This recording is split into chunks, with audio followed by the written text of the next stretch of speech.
दोस्तों इस वीडियो में हम इंग्लिश पैराग्राफ को हिंदी में ट्रांसलेट करना सीखेंगे। साथ ही मैं आपको बीच बीच में कुछ इंपॉर्टेंट पॉइंट्स भी बताता रहूँगा। Once upon a time there was a young girl named Lily. Once upon a time का मतलब है एक बार की बात है। वंस अपॉन ए टाइम का यूज जनरली पास्ट टाइम की स्टोरीज में किया जाता है। There was a young girl, एक छोटी लड़की थी, या आप कह लीजिए कि एक नवयुवती थी। नेम्ड लिली, लिली नाम था उसका। देयर वर्ड का यूज जनरली सेंटेंस को सही स्ट्रक्चर देने के लिए किया जाता है। यहाँ पर देयर वर्ड का कोई मीनिंग नहीं है। Who lived in a small village, जो एक छोटे गांव में रहती थी।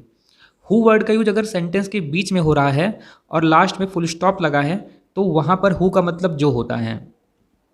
और हु का यूज हमेशा लिविंग थिंग के लिए करते हैं, नॉन लिविंग के लिए कभी भी हु का यूज नहीं करते हैं।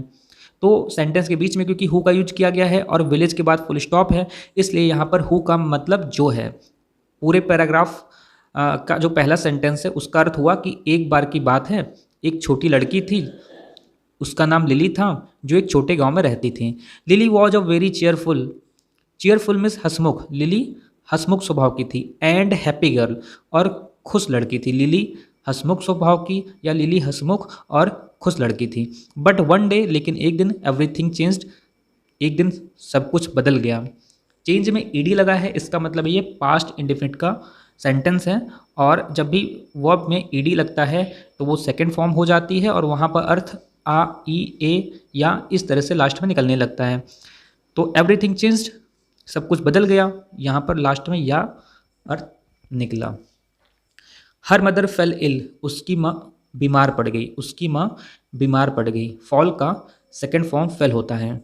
And no matter what they did she didn't get better, और उन्होंने चाहे कुछ भी किया पर उसकी माँ सही नहीं हो पाई। उन्होंने जो कुछ भी किया उससे उसकी माँ सही नहीं हो पाई। Lily watched as her mother's conditions worsened every day. Lily देखती थी कि हर दिन प्रतिदिन उसकी माँ की स्थिति और ख़राब होती चली गई। मदर के बाद एपोस्ट्रॉफी का यूज किया गया है, और किसी भी वर्ड के बाद अगर एपोस्ट्रॉफी का यूज होता है तो वहाँ पर उसका अर्थ का या की हो जाता है। तो यहाँ पर मदर्स कंडीशन यानी कि माँ की कंडीशन, माँ की स्थिति। तो लिली देखती थी कि उसकी माँ की स्थिति और बुरी होती चली जा रही थी। एंड सी फेल्ट हेल्पलेस, और उससे वो बेबस अपने आप को महसूस करने लगी। वो अपने आप को लाचार या कह ले बेबस महसूस करने लगी। हेल्पलेस का मतलब होता है लाचार या बेबस। वन डे, एक दिन, when Lily was sitting by her mother's bedside, एक दिन जब लिली अपने माँ के बगल में बेड के किनारे बैठी थी।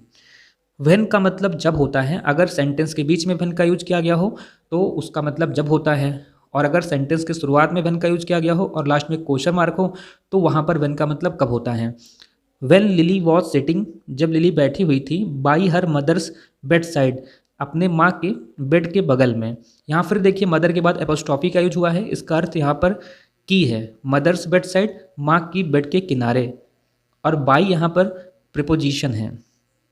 सी saw tears streaming down her mother's face, she saw उसने देखा, टीयर्स में आंसुओं को, स्ट्रीमिंग डाउन का मतलब है कि उसके गालों पर, उसके गाल पर लगातार, उसकी माँ के गाल पर लगातार आंसू बह रहे थे।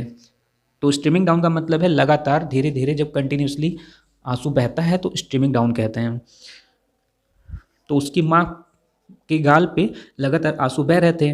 She asked her what was wrong, she asked उसने पूछा, हर मीन्स उससे यानी अपनी माँ से पूछा, व्हाट वाज रॉन्ग क्या हो गया है। यहाँ पर व्हाट वाज रॉन्ग का मतलब क्या गलत था, ऐसा अर्थ ना लगाइए। व्हाट वाज रॉन्ग का मतलब है क्या हो गया है। But her mother just shook her head and said nothing, but her mother, लेकिन उसकी माँ ने, जस्ट मीन्स केवल, सेक मीन्स हिलाना होता है और सेक की सेकेंड फॉर्म है सुक, लेकिन उसकी माँ ने केवल अपना सर हिलाया। हर हेड यानी अपना सिर हिलाया। एंड सेड नथिंग, और कुछ भी नहीं कहा। नथिंग मीन्स कुछ भी, उसकी माँ ने कुछ भी नहीं कहा। Lily didn't know what to do, Lily नहीं समझ पाई कि क्या करें। She felt like she was losing her mother, उसको महसूस होने लगा कि वह अपनी माँ को खो सकती है। लिली को ऐसा महसूस होने लगा कि वो अपनी माँ को खोने जा रही है या उसकी माँ की डेथ हो सकती है, ऐसा उसको महसूस हुआ। And she didn't want to lose her, और वह अपनी माँ को खोना नहीं चाहती थी। ध्यान रखिए डिड नॉट के साथ हमेशा वर्ब की फर्स्ट फॉर्म आती है, इसलिए यहाँ पर डिड नॉट के बाद वांट वर्ब की फर्स्ट फॉर्म का यूज किया गया है। सी स्टार्टेड टू क्राई, वह रोने लगी।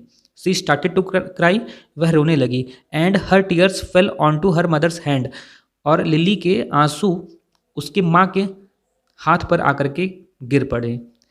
लिली के आंख से जो आंसू निकले उसकी माँ के हाथ पर आकर के गिरने लगे। यहाँ पर देखिए मदर के बाद एपोस्ट्रॉफी लगा है, जिसका अर्थ है का या की, मदर्स हैंड यानी माँ के हाथ पर। Suddenly her mother hand moved and Lily looked up to see her mother smiling at her. Suddenly means अचानक, हर मदर्स हैंड उसकी माँ का हाथ हिला, and Lily looked up to see her mother smiling, Lily ने देखा कि उसकी माँ हंसते हुए उसकी ओर देख रही थी, मुस्कुराते हुए उसकी ओर देख रही थी। स्माइलिंग के बाद एट प्रपोजिशन का जो यूज हुआ है, एट का यूज हमेशा इशारा करने के लिए होता है। यहाँ पर एट एक प्रपोजिशन है, यहाँ पर इशारा करने के लिए लिली की माँ लिली की ओर देख करके मुस्कुरा रही थी, इसलिए यहाँ पर एट प्रपोजिशन का यूज किया गया है। She knew them that her mother had understood her tears. She knew, वह समझ गई, देन तब, दैट मीन्स की, देन मीन्स तब, और दैट मीन्स की वह समझ गई तब कि हर mother had understood her tears, उसकी माँ ने उसके आंखों को, उसके आंसुओं को समझ लिया है, क्योंकि लिली रो रही थी, उसकी माँ ने देखा तो उसकी माँ समझ गई कि लिली उसके लिए रो रही है। And she knew that she was not alone, और वह समझ गई कि वह अकेले नहीं है। फ्रॉम दैट डे, उस दिन से, from that day on Lily started to spend more time with her mother, उस दिन से वह अपने माँ के साथ और टाइम बिताने लगी। टॉकिंग टू हर, बात करने लगी, एंड होल्डिंग हर हैंड, और उसके हाथ को पकड़ने लगी। She also started to appreciate the little things in life, उसने जीवन में छोटी छोटी चीज़ों की प्रशंसा भी करना स्टार्ट कर दिया। लाइक मिस, जैसे the sound of birds chirping, यानी जो पक्षियों की आवाज़ चहचहाट की थी उसकी भी वो तारीफ़ करने लगी, जो बाहर साइड में उसको सुनाई दे रही थी।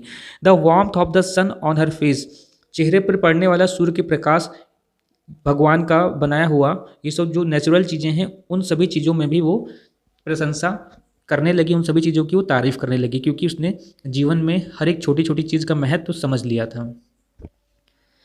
ऑल दो lilies mother eventually passed away, all दो यानी यद्यपि, लिलीज मदर यानी लिली की माँ, इवेंचुअली मीन्स आखिरकार, पास्ड अवे मीन्स खत्म हो गई थी, आखिरकार लिली की माँ की मृत्यु हो गई थी।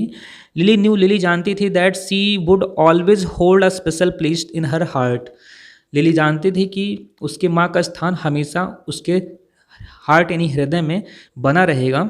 सी लर्न दैट, उसने सीखा था, दैट मीन्स की even in the darkest of the time, यानी जीवन के कठिनाई भरे समय में भी, there is always something to be grateful for, and that love can never truly be lost, यानी जीवन के कठिन समय में भी हमेशा कुछ अच्छा हो सकता है, और जो प्यार उसको अपनी माँ से मिला था वो कभी भी वो भूल नहीं सकती थी।